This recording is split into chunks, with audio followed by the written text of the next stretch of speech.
Harp on Sports, the Bar, podcast, media, audio, radio network. What do we have in store for you on this edition of the Bar? The Deion dance.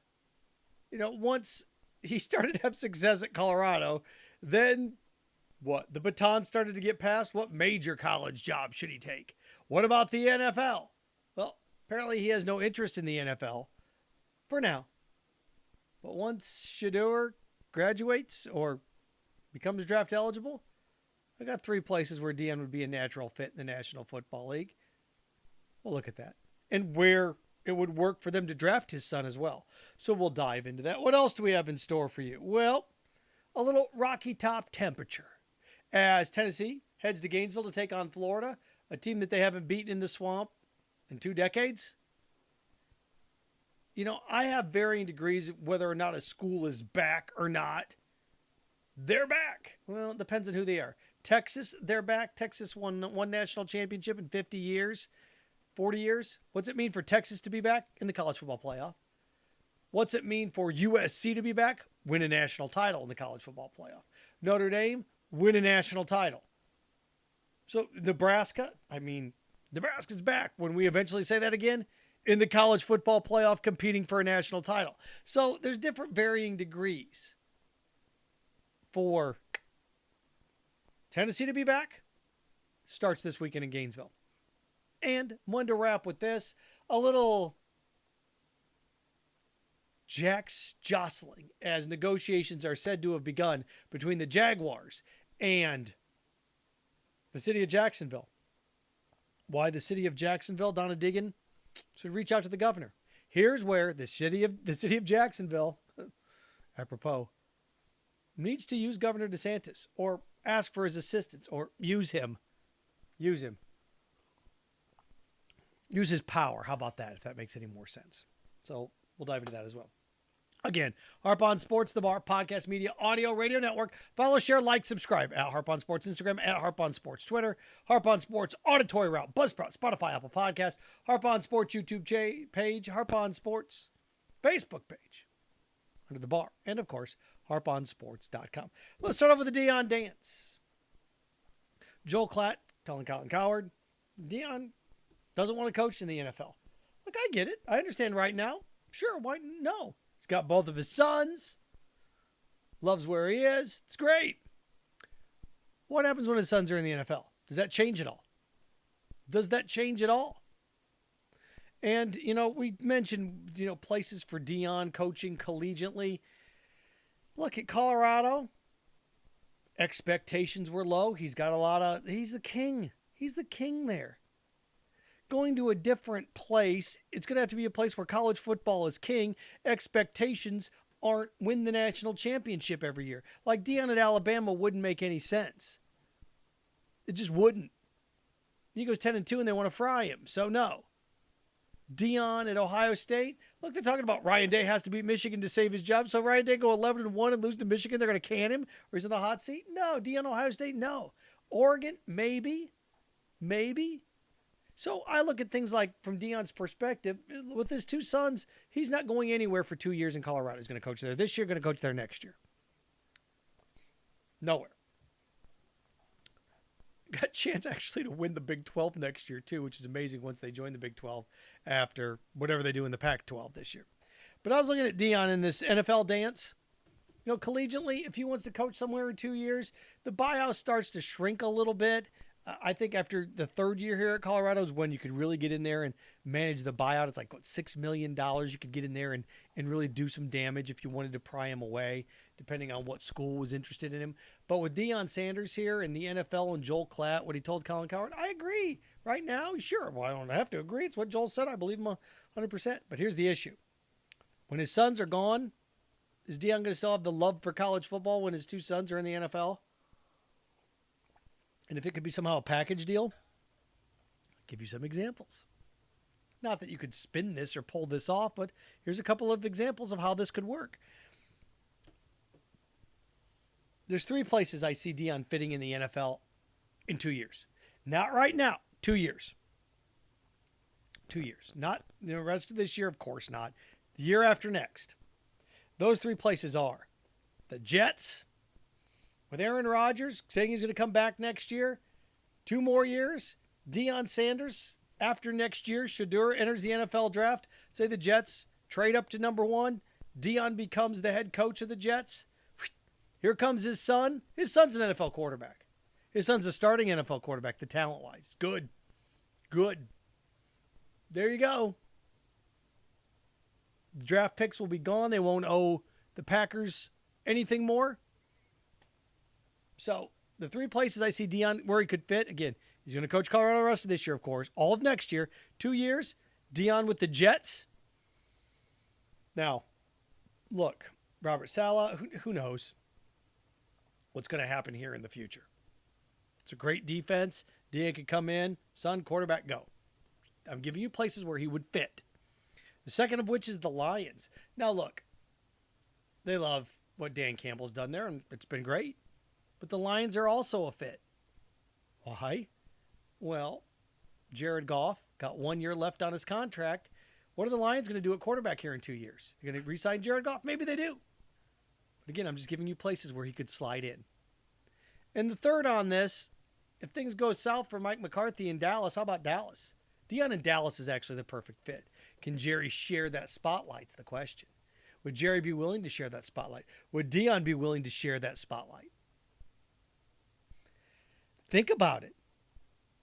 Former Cowboy, won a Super Bowl there. Prime time. Tony Romo. Dak Prescott. His contract expires after next season.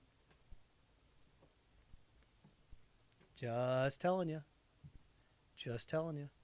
You want a situation? You could franchise Dak at that point. Draft Shedeur and then go from there. Just giving you scenarios where it fits, where there could be quarterback vacancies in markets that Deion would be interested in. Deion's not going to go coach Carolina. He's not going to coach Houston. Well, Houston would make more sense than Carolina. He's not. You talk about the Falcons, maybe, but boy, that's a stretch. You look around at places that could be like he's not going to coach the Arizona Cardinals. There's just certain places that Deion doesn't. Denver, not going to go. Not going to go. The hook on Deion at the NFL is this gets to coach his son. Again, after next year, Jets are going to be looking for a quarterback. Jared Goff's got a year left. So does Dak Prescott. Lions, Jets, Cowboys are the 3 places at the next level I could see Deion sitting. Another place that what I would love to see, not that this is going to happen, the Bears move on from Justin Fields. Deion in Chicago? There's another place that the Bears, Deion, there's another place that could be interesting.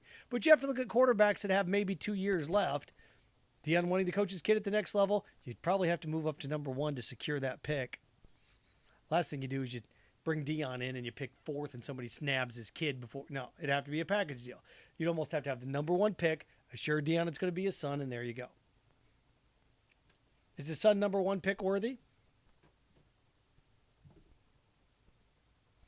We're going to find out. But there is a fit for Deion in the NFL. Got to work at it a bit, but there is a fit. All right, pivoting from that to this. I'm going to circle back to the NFL with the Jaguars coming up here, but a little temperature on Rocky Top. Look, Tennessee last year, of course, they beat Alabama. They laid the egg against Georgia at Georgia, but Georgia was tough to beat on the road. They get Georgia at home this year. They have to come to Florida. Tennessee's schedule, have to go to Tuscaloosa, a little bit tougher.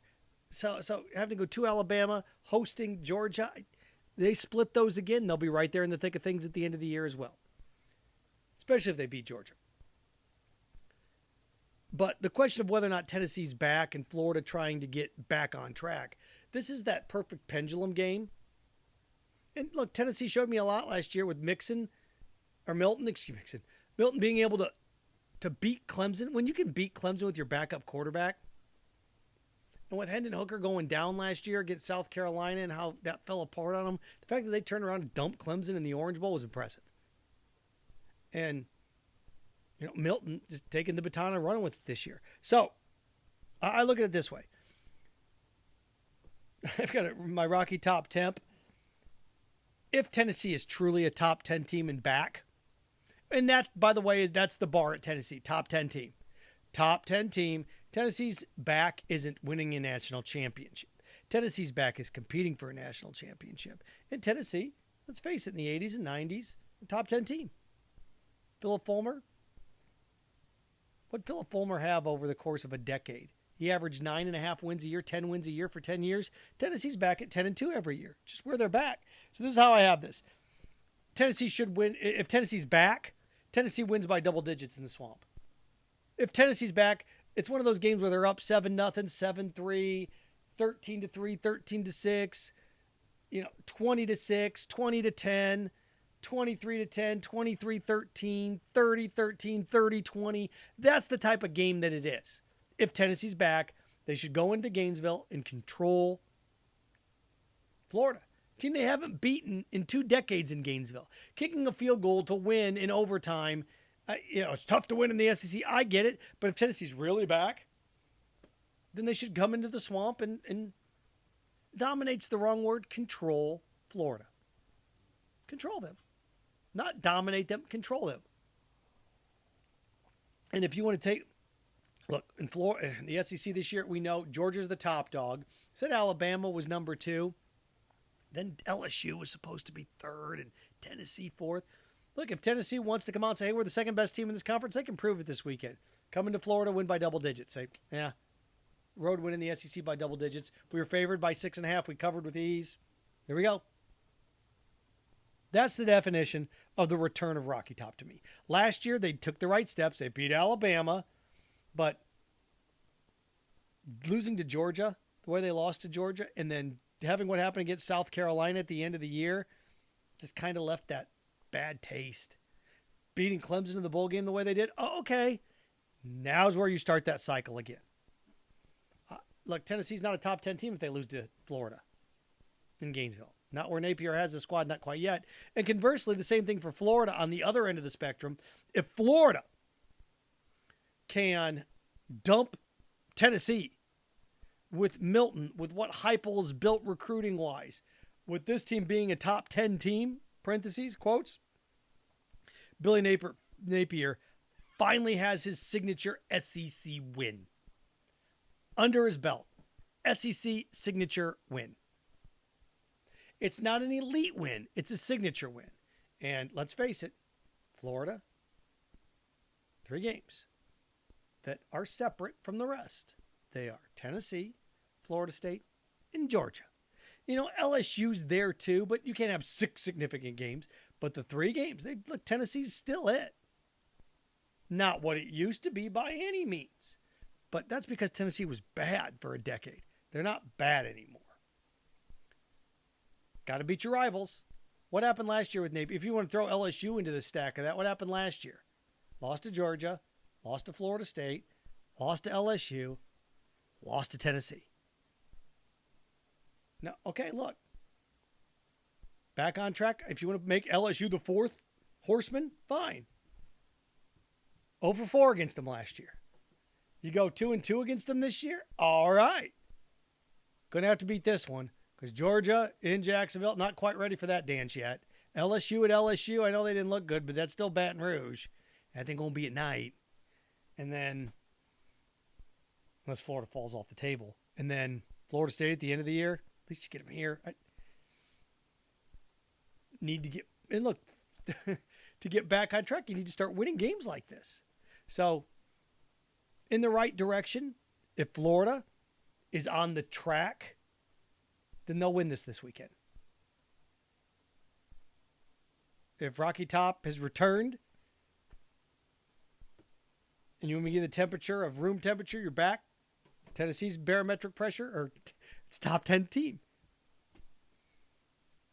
Quarterback-wise, analysis-wise, again, I laid this out for you, but Billy Napier, you start to look at the schedule, because if you're Florida, think about this. If you're Florida, you can have a winning record and not beat any of the teams you have to beat.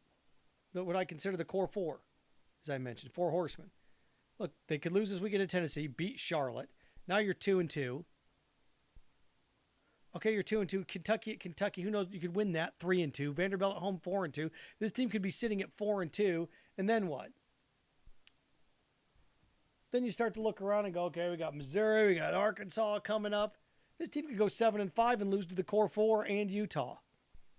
Beat South Carolina, beat Missouri. You could. Check all those boxes. But are you back to get on the right track? Got to pick off one of the core four. All right. Starts with Tennessee this weekend. I wanted to end with this. Ben Becker. I'm going to give proper credit. Action News Jax with the story that City of Jacksonville, Donna Deegan, Shad Khan, Jaguars have begun negotiations on the new stadium. 2029 is when the lease expires for the Jags. Okay. How long do I expect negotiations to take? At least 6 months. At least 6 months. I've said it time and time again. Say it again. Donna Deegan, pick up the phone, call the governor, say, Governor, look, we may not see eye to eye. Going to need your help, bud. Here's where I said use the governor. Use the governor, the power of the governor's office. Ron DeSantis is a Jacksonville guy, right? It was his congressional district. Bring the governor in and say, let's do the same deal that the Bills got in Buffalo. What was that deal? I went through and did the math on this. You may not get the same amount of money, but you can get close. The Jaguars are talking 1.6 to 1.9 billion when it's all said and done to redo this thing. What did they do with the Pagulas and the Bills? Well, $850 million were kicked in from the people and $600 million from Bills ownership. Shad Khan has already gone higher than that. What Shad Khan's willing to kick in, what, $850 million, $900 million, plus any over expenses. So Shad Khan's giving you a sweeter deal than the Bills got. Shad Khan's giving the city of Jacksonville a sweeter deal than Vegas got with Mark Davis. You go through and look at all these teams and all these deals in these new stadiums. Shad Khan's willing to kick in more money than any of these places. But if I were Donna Deegan, if I were Ron DeSantis, get the state to kick in money for it. Seriously. The county in Buffalo kicked in $250 million, $500 million, $600 million, from the state. State of New York kicked in $600 million. And I was talking to somebody a couple months ago that covers the Jaguars. They go, Seth, state of Florida's got too many professional teams. And New York doesn't? And New York does not? Think about the Metro alone. And I know a couple of them are New Jersey, but those are New York teams. Come on. The Jets, the Giants share a stadium. You got the Devils. You got two professional hockey teams that play in two different spots. They're building another arena. You have the Knicks. You have the Nets. Not to mention the Yankees. Not to mention the Mets. And then Buffalo, the Sabres, and the Bills.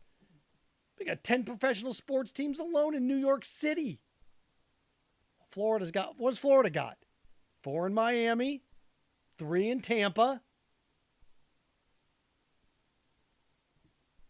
Come on. 4 in Miami, 3 in Tampa, 1 in Orlando, 1 in Jacksonville. Am I missing something here? 4 in Miami, 3 in Tampa, 7. Orlando, 8. 1 in Jacksonville, 9. State of New York's got what, 11? Look, if the state of New York can kick in $600 million as a state, and this is truly the state where everybody wants to come to, as the governor says, okay, look, it's flush with cash, flush with business opportunities. Okay, here you go.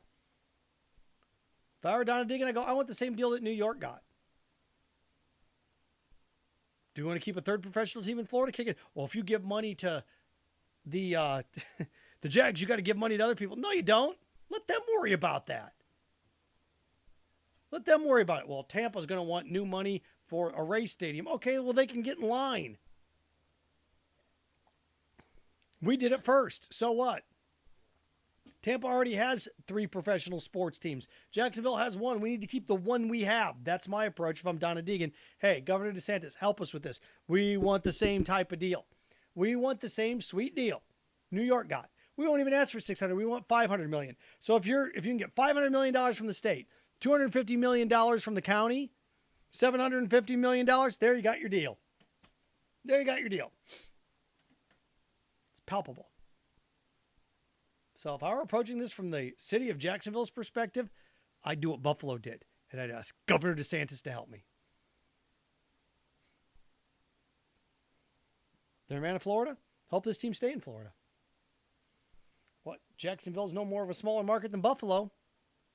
They pulled it off. Using state money. You can do the same. Well, what if one of the professional hockey team, what if the Panthers want something? Let them ask for it. When I negotiate a contract when I'm going with somebody, I don't worry, well, what does this mean if I've had, not where I currently work, but I've had this happen before where I've been talking, it's like, well, if we give you this money, what's Tony going to think about it? Well, Tony, I don't care. Let Tony figure it out for himself when he comes in and talks to you. I mean, not his real name, but that's happened to me before. What's he going to think about this? I'm not going to tell him. You going to tell him? No. So what? Harp on Sports, the Bar, podcast, media, audio, radio network. Follow, share, like, subscribe at Harp on Sports Twitter, at Harp on Sports Instagram, Harp on Sports Auditory Route, Buzzsprout, Spotify, Apple Podcast, Harp on Sports Facebook page. Check it out, the Bar, Harp on Sports, the YouTube channel, and of course, harponsports.com. Remember, stay clean, stay focused, stay strong. Frankenstein. Have fun with your friends.